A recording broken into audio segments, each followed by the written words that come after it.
사랑하는 성도 여러분, 다 같이 사도신경 하심으로 2월 27일 토요 새벽 기도회를 하나님께 올려 드리겠습니다. 전능하사 천지를 만드신 하나님 아버지를 내가 믿사오며 그 외아들 우리 주 예수 그리스도를 믿사오니 이는 성령으로 잉태하사 동정녀 마리아에게 나시고 본디오 빌라도에게 고난을 받으사 십자가에 못 박혀 죽으시고 장사한 지 사흘 만에 죽은 자 가운데에서 다시 살아나시며 하늘에 오르사 전능하신 하나님 우편에 앉아 계시다가 저리로서 산자와 죽은 자를 심판하러 오시리라. 성령을 믿사오며 거룩한 공회와 성도가 서로 교통하는 것과 죄를 사하여 주시는 것과 몸이 다시 사는 것과 영원히 사는 것을 믿사옵나이다. 아멘. 다 같이 찬송가 96장, 이전 찬송가는 94장, 예수님은 누구신가? 찬송가 96장을 찬송하겠습니다.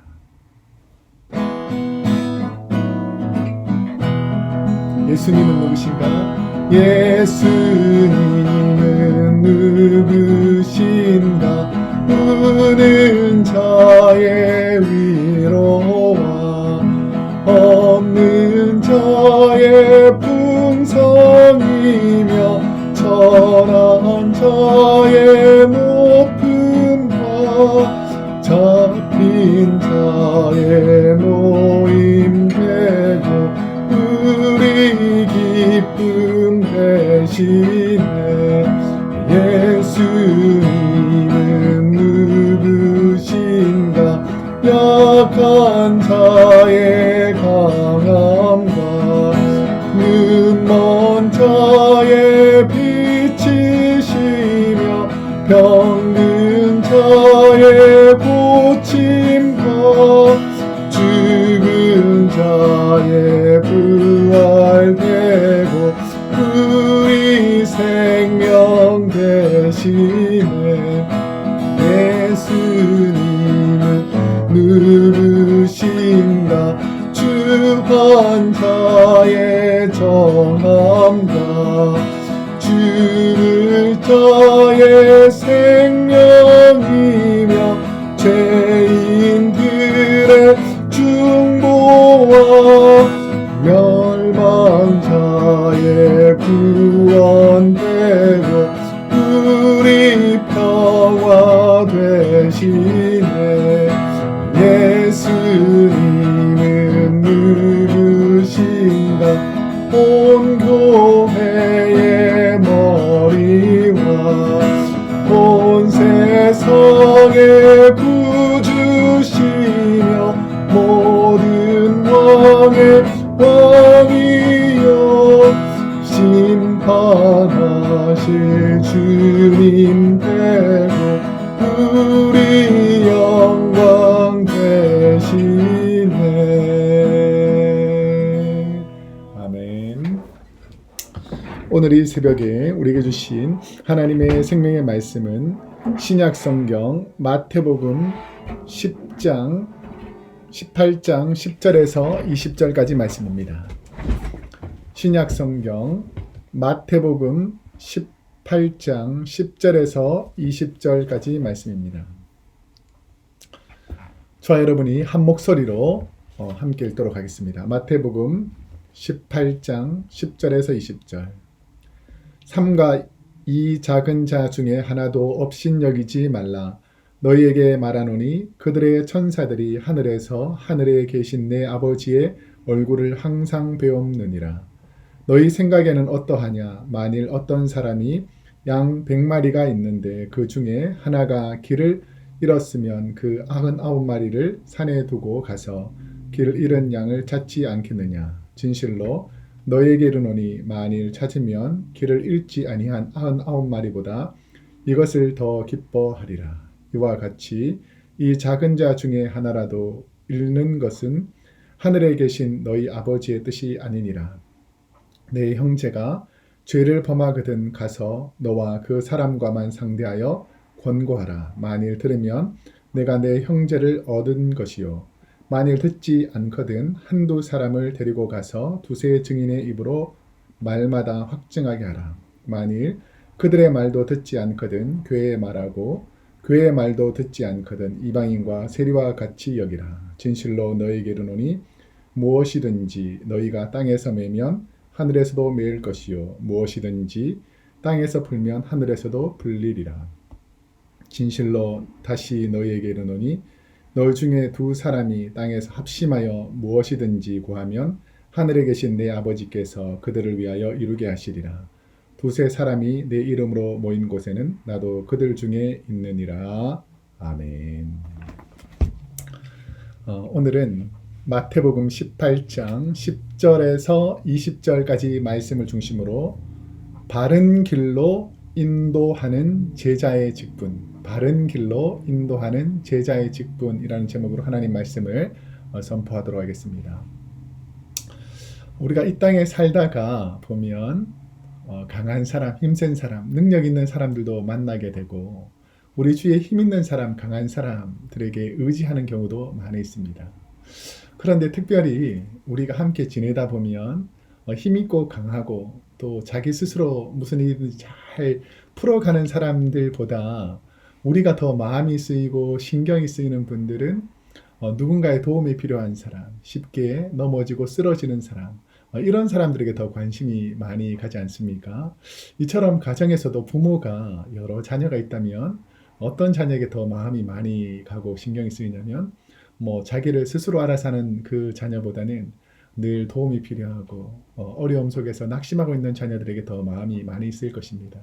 오늘은 우리 주님께서 우리 가운데 연약하고 좀 마음이 많이 쓰이는 그런 분들을 우리가 어떠한 마음으로 섬기고 대해야 되는지에 대한 말씀입니다.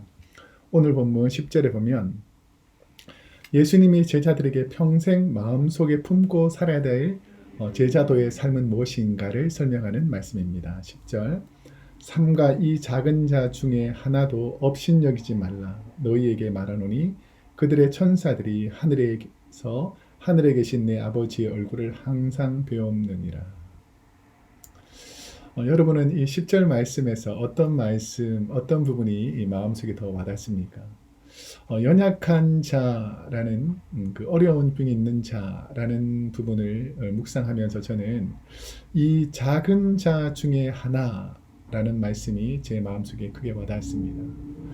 우리가 교회 안에서도 보면 장로님, 권사님, 안수집사님, 성도님, 그리고 각 목자님, 부장님들 이렇게 스스로 일을 잘 척척해 나가시는 분들을 보면 너무 감사하고 또 교회를 하나님의 사랑으로 섬기니까 너무 은혜롭고 저에게는 참 큰 복이다라고 생각할 때가 많이 있습니다.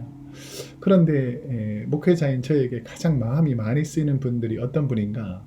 물론 어린아이부터 청년, 장년, 노년에 있는 분들이 많이 있겠지만 육신의 질병으로 고통당하는 분들, 원치 않는 여러 가지 어려움을 겪고 있는 분들을 보면 참 마음이 아프고 힘들고 때로는 여러 가지 사소한 일로 넘어져서 시험 들어 낙심하고 있는 분들, 교회를 멀리하고 성도들을 멀리하는 분들을 보면 마음이 아프고 신경이 많이 쓰일 때가 있습니다. 예수님께서 제자들에게 드신 비유, 이런 사람들을 생각하면서 드신 비유가 오늘 본문 12절 이후부터 나옵니다.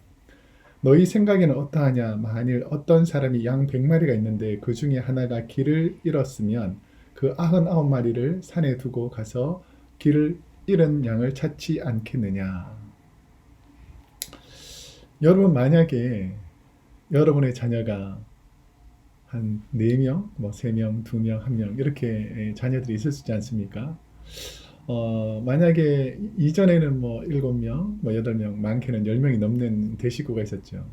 근데 이 부모의 입장에서 만약에 한 자녀가 가정 구성원에서 벗어나서 지금 심한 고통과 어려움에 있다. 그러면 그 자녀를 생각하지 않고 그래 나에게는 아직 2명의 자녀가 더 있고 1명의 자녀가 더 있고 아니면 서너 명의 자녀가 더 있고 7명의 자녀가 더 있다고 그 한 자녀를 포기할 부모는 없을 것입니다.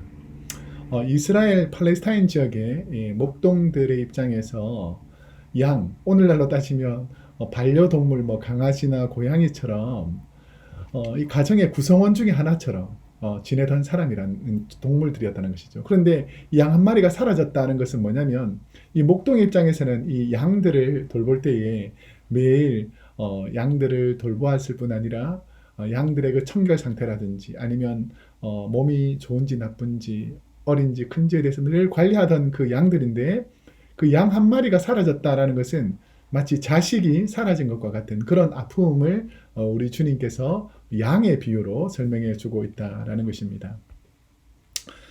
위험에 있던 양을 찾은 기쁨을 통해서 예수님이 제자들에게 말씀하시려고 하는 부분은 무엇인가?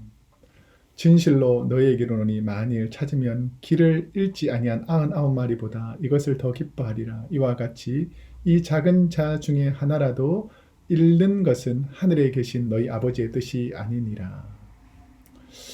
여러분 만약에 잃어버렸던 물건을 찾아도 기쁘잖아요. 그리고 잃어버렸던 반려동물을 찾아도 기쁠 거 아닙니까? 그런데 만약에 잃어버렸던 자녀를 찾았다. 잃어버렸던 가족들을 찾았다. 이것은 말로 형언할 수 없는 기쁨이고 즐거움일 것입니다. 물론 함께 있는 가족들 늘 귀하고 소중하죠. 그런데 잃어버렸던 가족을 찾는 그 기쁨은 평상시에 가족과 함께 있던 기쁨과는 비교가 되지 않을 정도로 큰 기쁨이라는 것입니다. 우리 성도님들도 많이 보신 분들 있을 텐데 그 몇 년 전에 국제시장이라는 그 영화가 있었지 않습니까? 그래서 우리도 성도님들과 함께 그 영화를 보러 간 적이 있는데 그 영화에 그 많이 흐르는 주요 시대 배경이 한국 전쟁을 통해서 가족들을 찾지 못하고 잃어버렸던 사람들이 그 가족을 찾고 함께 즐거워하고 기뻐하는 그런 스토리들이 포함되어 있었습니다. 여러분 우리가 생각할 때에 뭐 여러 명 중에 한 명 없으면 어떻냐라고 생각할지 모르지만 잃어버린 분들에게는 늘 마음속에 그 마음과 생각 속에서 그 잃어버렸던 가족들을 찾는 그 순간까지는 마음이 평안하지 않다는 거죠.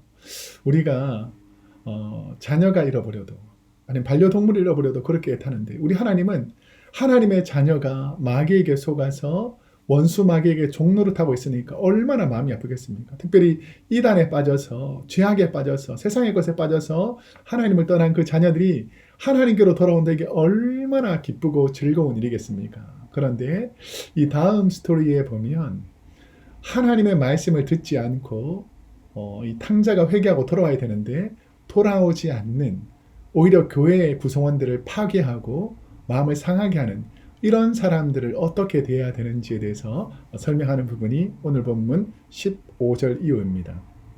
15절 16절에 보면 내 형제가 죄를 범하거든 가서 너와 그 사람과만 상대하여 권고하라. 만일 들으면 내가 내 형제를 얻은 것이요 만일 듣지 않거든 한두 사람을 데리고 가서 두세 증인의 입으로 말마다 확증하게 하라.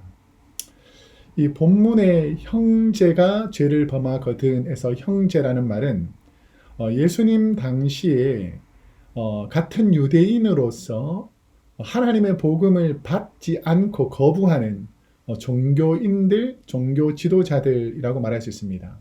니고데모와 같이 바리새인이었지만 주님의 말씀 듣고 돌아오는 사람들이 있었지만 대부분의 종교 지도자들, 자기 신념이 강한 사람들은 주님이 무슨 말을 해줘도 받지 않는 이런 악한 것에 속한 사람들이었다라는 것입니다. 이 같은 신앙의 공동체를 가진 유대인들 중에서도 형제가 죄를 범할 때라는 표현은 형제가 하나님이 죄라고 하는 일을 할 때라는 것입니다.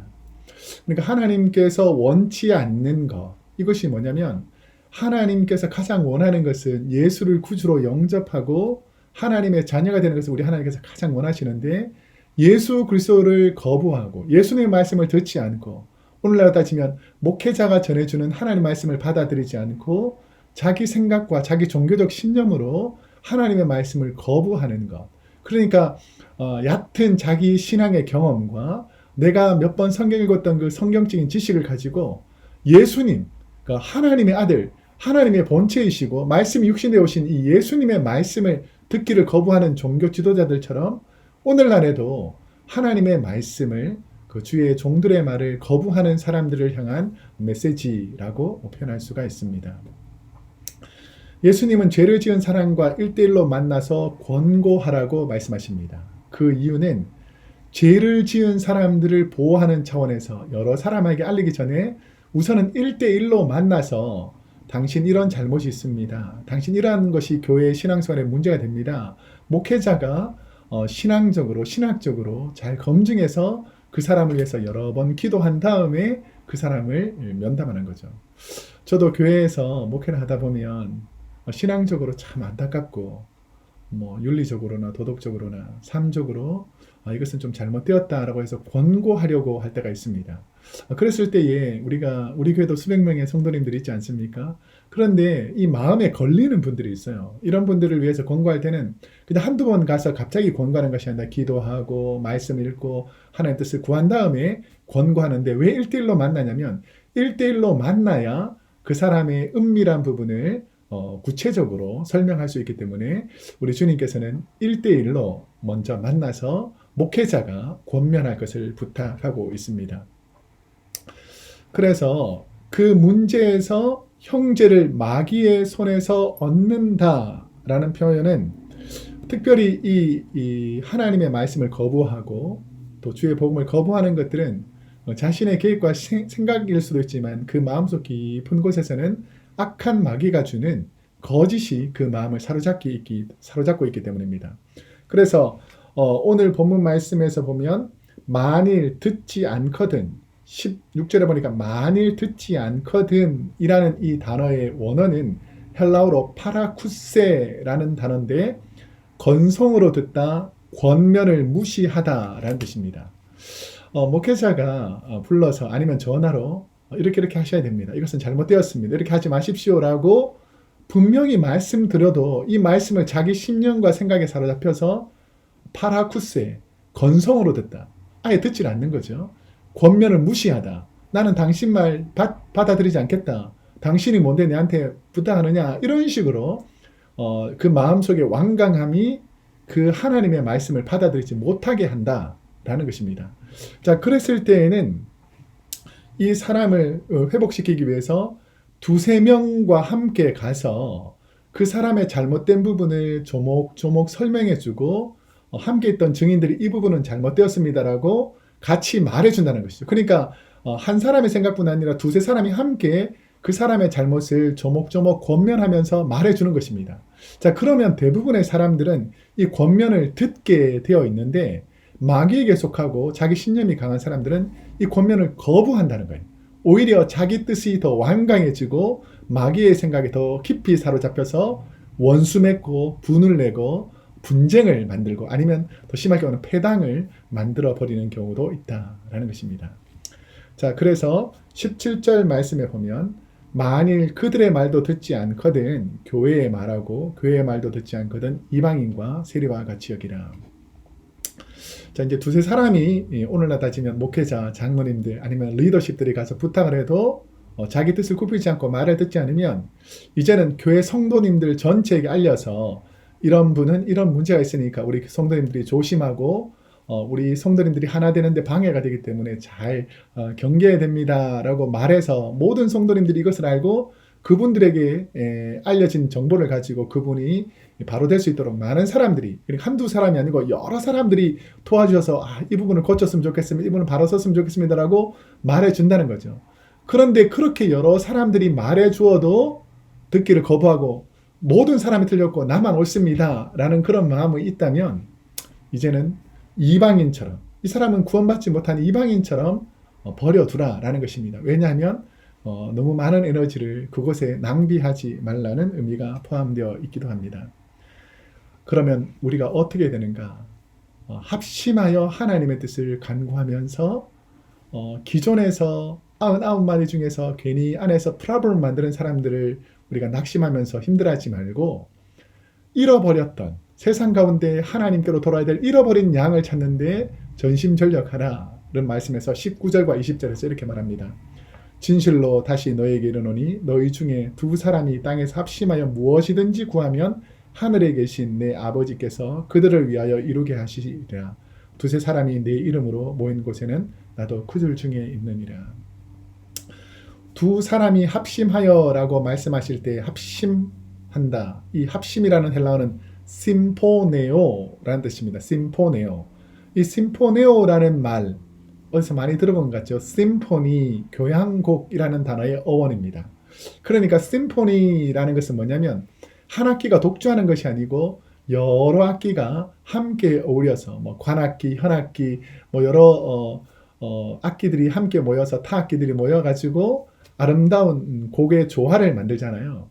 그런데 이 심포니에서 가장 중요한 것은 콰이어 디렉터, 이 지휘자의 말을 잘 듣고 소리 낼 때는 내고 줄일 때는 줄이고 합심해서 낼 때는 합심해서 소리를 아름답게 조화를 만들고 이런 것이 심포니죠.